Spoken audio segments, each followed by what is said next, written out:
This is Swaiba, the Origo African Woman, Part 2 Kenya Election Series. We are very excited to be starting this episode with Lilian Awuor. But before that, I might just want to just recap what happened in the Kenya 2022 election. Well, we as Kenyans elected 30 female MPs, up to 23 in 2017, 7 female governors up from 3 in 2017, and 3 female senators, which was more or less the same number. And our research also shows that double the number of women battled it out for gubernatorial seats compared with previous elections. So I think you could say it was a good year for Kenyan women. But in this series, we were documenting how young women experience elections in Kenya. And for today, we're going to have Lilian break down to us what was her personal experience, but as young women mashinani, how did we experience elections? But first, start with introducing yourself. Karibu sana, Lilian. Nice to see you. So thanks, Nyambura. So my name is Lilian Awuor. I'm an activist. I'm a feminist. I come from an organization called Coalition for Grassroots Human Rights Defenders Kenya. It is based in Mathare. It is a grassroots organization. So I'm a head department in charge of advocating for women's rights and girls' rights. Yeah. Nice to have you. Even I'm a political activist I was going to ask, why would you forget that you are one of the most active young women leaders in terms of mobilizing for election? And that's what I want us to talk about. Because I know you were very, very, very keen in terms of mobilizing, or especially young women or mashinani. Nilikuona, I saw you. And even when we were doing this project, you were very vocal in terms of how young women, mashinani or vijijini or grassroots women actually experience elections. You could tell us a little about that. Oh, please tell us more. So let me start by saying here, so I'm a political activist, but I just want to say young women never wanted to participate in election process. They never wanted even to have an identity card. They never wanted even election start from one having an identity card. That is one. This is true. Number two, even registering for you to be even a voter in this country. So for me, I saw there was a need to bring women very close. We have an office whereby we can host women. So we talk about the electoral process, whereby identity card is very much important. Even after getting identity card, you even need to vote in this country so that young women can participate actively in general election. I'm passionate about seeing women into political spaces. I'm very active in pushing them, but I don't want to be to vie. But I just want women to be in political spaces. So I was putting women very closely, talking about the governance processes. So after election, you talk about holding leaders into account. Yeah. That's where it is a process. It does not need to be a one-day thing. For me, I started before election. So during election, then after election is where we are into it now, whereby I'm still teaching women, I'm still facilitating women to hold their leaders into account. What is a good governance to women, How does it look especially like? to young women in mashinani. Wanawake wengi wa young hawaparticipate into this process. So kuna zile process ziko za county government, wanawake hawajui ni nini. So we need to even to push more women into these spaces za kuparticipate kwa governance process, ambapo wanakuja wanasema this is what we want as a community. So we are still at it, we are still there. Umesema democratic processes ama governance processes si kitu ya you touch and go. Sasa we have a government. We will come to the question about, maybe we should touch on that question. Are you happy with the outcomes in terms of the gendered outcomes of the elections? Are you happy? Wewe kama mwanamke wa mashinani, are you happy? So me, I'm not happy, but I just want to continue critiquing this new government in place. It has promised 50-50 cabinet, of which I've not seen the 50-50 in terms of the cabinet's name were mentioned. Now they are at the vetting process, whereby women, they are not 50-50. So I'll continue critiquing the government because the two-third gender rule, it has not been realized even with the current government. Yeah. And the follow-up question for that would be, you as a, because Najoli, without mentioning which party you are at, Najoli mobilize. What was your experience come up with a mobilizer, but also as a woman who chose to vote? So women, we do so much in terms of mobilizing, in terms of bringing even votes to other male counterparts. But when it comes to to wakuvuna matunda, because when you are campaigning for someone, you have a community interest at heart, because you just want your community to change. But we gave it all, but we find in some places women were not rewarded. Yeah, it is men that they are celebrating now. So, but women, we did so much work. But for me, I did so much work, but I just wanted people to have peaceful campaigns. That is number one. Women not to be violated when they are vying for any political space in Mathare. So that's why for me, I really participated actively. I was in forefront because I'm an activist. I have values which I hold very dear to my heart. I never wanted women to be violated when they are vying. Before we came to the question of experience, Bado, I would want us to touch on if we are talking about public participation. Nana Jo, you've been, especially in your ward, you've been very active. What tukiambia girls or women or generally the population, you need to hold the government accountable, but you also need to, which means that you have to be very involved in public participation. Sometimes you wonder, tutaanza wapi? Where do you start in public participation? Ya kwanza inakuanga za the Nairobi County Government, ambapo hizi ni zile maswala zinaletwa at the ward level, zinaanza at the ward level, ambapo wananchi hawajuangi zinaanza at the ward level. They think hizi zinaanzanga at the charter hall, ambapo at the charter hall it is a national level. But wananchi tunafaa kuambia inaanza at the ward level. Ward level imekuwa constituted na different villages, whereby a young woman is coming there, a mama mboga is coming from there, a youth is coming there. So for us, we need to put people na tuwafundishe public participation inaanza lini. But we have a problem. I can even critique the government, the county government of Nairobi. Wanatoanga hizi matangazo, but unapata they're not timely. Like zimewekwa leo on social media. How many people in my community wanaweza access data? Wanaweza access even that Wi-Fi? Hata paper. Hata hiyo paper usiku, like for them, they need to know how to disseminate this information. Because mob zuwe kwa nation ama zinaikongwa kwa standards. gazeti. Kwa gazeti, yeah. Mwisho watu kununua gazeti. Hata mimi mwisho kununua gazeti ni lini, ni kitambo sana. Yeah. But I need to critique them in terms, if they want the common mwananchi to participate in this process, they need even to put these processes accessible. Because if they put usiku, like saa 3 usiku ndio wameweka that notice, and they want these young women waende wa participate, unapata umefungua biashara, umeenda soko asubuhi, si usiku wewe hauna data. That's true. Asubuhi si umeenda kubai mboga, umeenda shughuli zako, umeenda kuhustle, unapata watu wanakuambia jioni, unajua tulienda kuparticipate kwa governance process ya Nairobi County. Then unauliza ulitoa wapi information, unaambiwa sisi tulipelekwa na mtaratara. So mtaratara ni ile wewe umeitwa tu kwa nyumba because ujaenda job hiyo siku, unaambiwa Lilian, we have a public participation. Hala. So the venue is this. Yeah? Stamping fulani. Yeah, you're not even involved. Even the papers, even the English they used, yeah, they bring a very big book whereby you're being given at that particular time at 9. Then at 11, you're supposed to air your views regarding to those papers, because you have physical papers whereby they have like the things that they are put in place. It is like a rubber stamping. It's not necessarily that it is a blank paper whereby a common mwananchi is coming to bring the ideas coming from the community. So mimi nikisema, I've participated in this process for the longest time. This year is my 7th time. Yeah. Wow. But That's a long time. Yeah. But I'll keep on going into these meetings, because at least they always come to listen to me, because I always tell them, you need to put in the simplest language of all. Yeah, like si lazima waweke kizungu. Kuna ule mama wa mboga elewi nini imesemekana.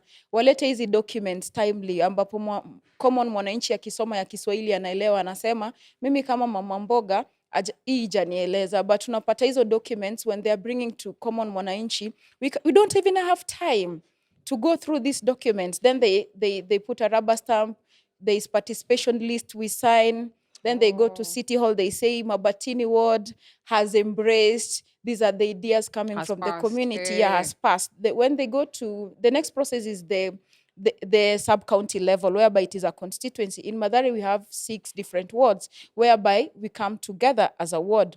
Then we start deliberating from the ward now, the same ideas, we are going to bring them, because there are very many issues coming up. But as a sub-county, we are coming to the need-based. Yeah. So us as a Mathare, what do we want? From the ward level, there are many like 100. Then tunaanza kuchambua what is the need, what is the most need that the county government need to address. Then we say like three things. Priority needs. Yeah, the priority needs are Yeah, 3. yeah. Then they, from the sub-county level, then it is a national level whereby we meet at the charter hall. Whereby from the charter hall, now people are now we are coming from different 17 sub-counties, you can imagine. Then you're starting now to address, yeah? You start even prioritizing again on which So are the priorities things. when zikisonga. So priorities, they go from the ward level to sub-county. So ukipata tukifika at charter hall, zina change because there are 17 constituencies, yeah? With Whereby different priorities. with competing. different priorities, but you find the county say they're under budget, they're under budgeted. So you find like 3 priorities are coming up. Then when you look at the 3 priorities, even the areas that they are going to do the development, Mathare is not one of them. You see, Kibera is not one of them. Yeah, you find maybe it is maybe in Kileleshwa ward. So for you start wondering, why are you participating into this process? Yeah, so it is a lot of Because it looks tussle. like in the whole process that you took a part of, or you're part of, your voice didn't matter. Yeah, so not even my voice, even the voice of my community did not matter. Yeah. Because when we reach to the national level, you find even your voice is not there. It has been scrapped away.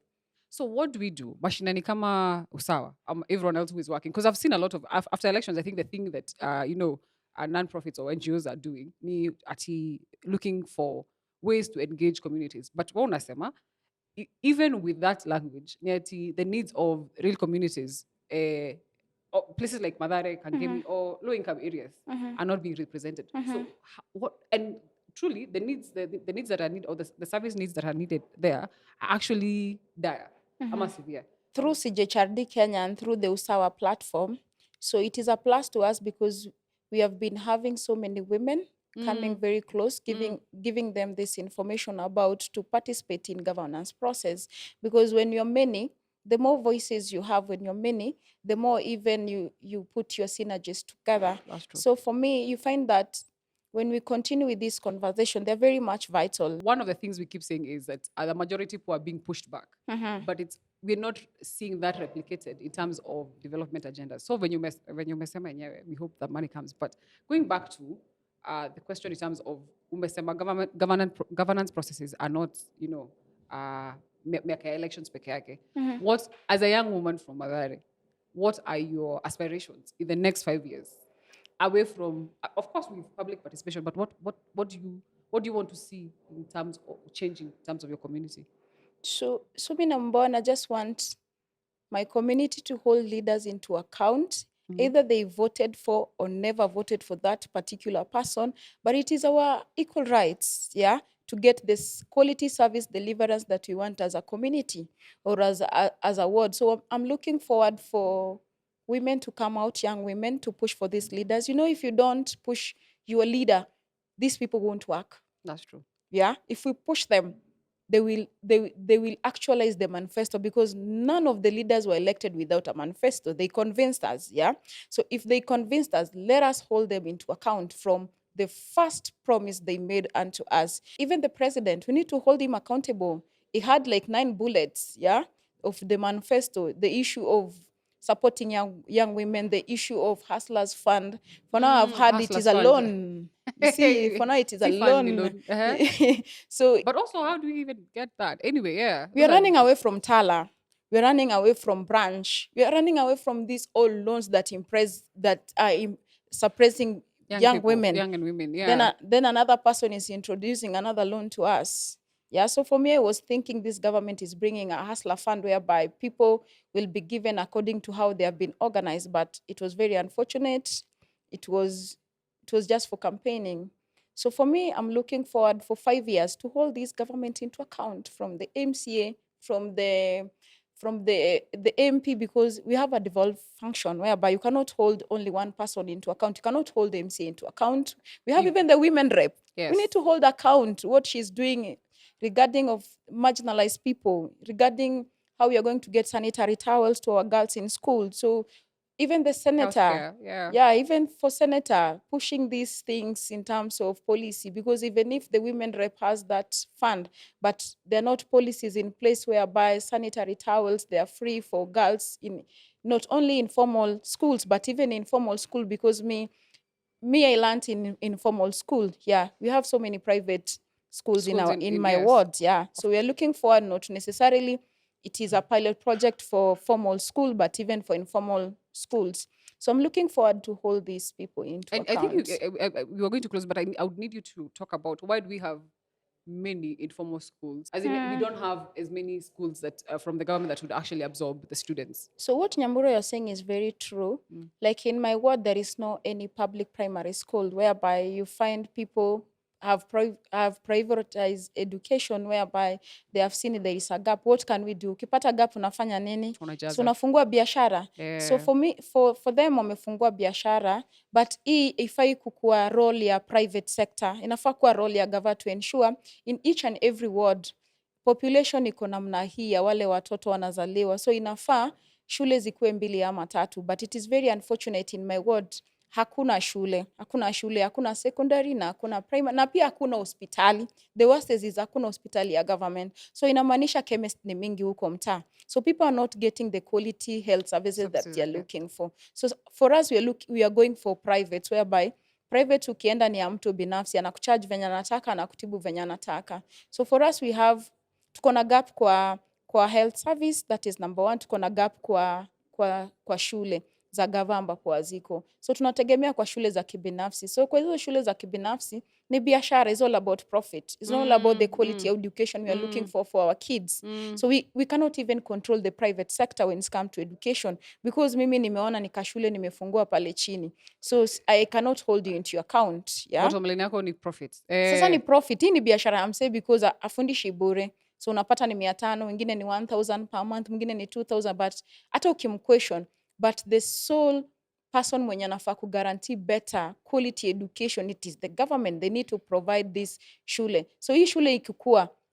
mzazi mgani atapeleka mtoto kwa shule yenye analipa? Ni ile hawana an option, so lazima tu wapeleke into private school, because the other schools ziko mbali na ward, unapata ziko into other wards like Huruma, na ni mbali kwa watu wenye kwanza wanaanza CBC, kuvuka barabara pia it's a challenge to them. So lazima tu tutegemee hizi shule zenye ni za watu binafsi na wanafanya biashara, but pia we can critique the quality ya education in those schools. Like sai tuko na CBC which is a very challenging curriculum, so it needs a lot of time. Pia walimu wanaenda refresher courses, so hii ya private sector wanaenda refresher courses wapi? So pia ni challenge. Wasi wa mtaa wana get ni low quality, kwa sababu unapata yes ni walimu, but hawaendi hizo refresher courses zenye gava ina offer, because CBC sahi haikukua before. It is a new curriculum whereby you need this refresher course each and every time. So I think to close, I think what we need to say is igava ilisema ni bottom up, sindio? And we realize that what we're talking about is real life, or public utilities that everyone should get and is assured by the Constitution of Kenya. So I think the challenge is kama gava ilisema ni bottom up, ikuwe bottom up ya ukweli, and bottom up ukweli ni zile vitu umesema. Kutoka kwa village manzi. Mi nilikuwa najua bottom up inatoka kwa village, but mi naona ni kama inatoka juu, because let me talk about the CSs. Hakuna msee wa ghetto amekuwa nominated, hakuna msee ako chini ya milioni. These people, they are worth millions of shillings. So I was asking, bottom up is all about people from privileged families na unapata this opportunity. So I was very keen looking at them during the vetting process, but I've not seen any person reflecting Mama Mboga. I've not seen someone reflecting a young woman from the community. Yeah, I think inabidi kuwe mama mboga alafu bigdo ili ukwe, Ndio hiyo sasa sijaona. So I was thinking hii cabinet yake at least italook, ningeona mama mboga pale, kwa sababu their narrative was the hustler narrative. So the hustler narrative is someone feeding from hand to mouth. But kwa hii yao nimeona it is not that way, because the people who have been nominated, even the PS, have not seen any face from grassroots. No, I've not seen any face. I mean, this is a conversation we'll continue having in terms of representation of people from, grassroots, whether it's low-income areas in the urban areas or it's women in rural areas. But we are very thankful for Lilian for coming and tutaendelea na kazi because I think venye tumekuwa na barazas in Mathare and Kangemi, what we've realized is that people are aware of issues but ni kama process ndio hard. story. Wajui stories are process but through Usawa manze, mimi nataka kubig up Usawa manze, mmeendelea kufunza wasee wetu hizi ma processes, na najua tutaanza kuwa hold after 100 days tutaanza ku hold our say into account, na najua community zetu zita change. I am hoping to see that, and thank you so much for always mobilizing and also for being an exceptional young leader. As we Thanks, close, Nyambura. this has been Swaiba, the Audible African Woman Kenya Election Series, and our guest has been Lilian Awuor, and we are very thankful. Please subscribe, share, and give us your comments. Asanteni sana. Kwaheri. Kwaheri, asante.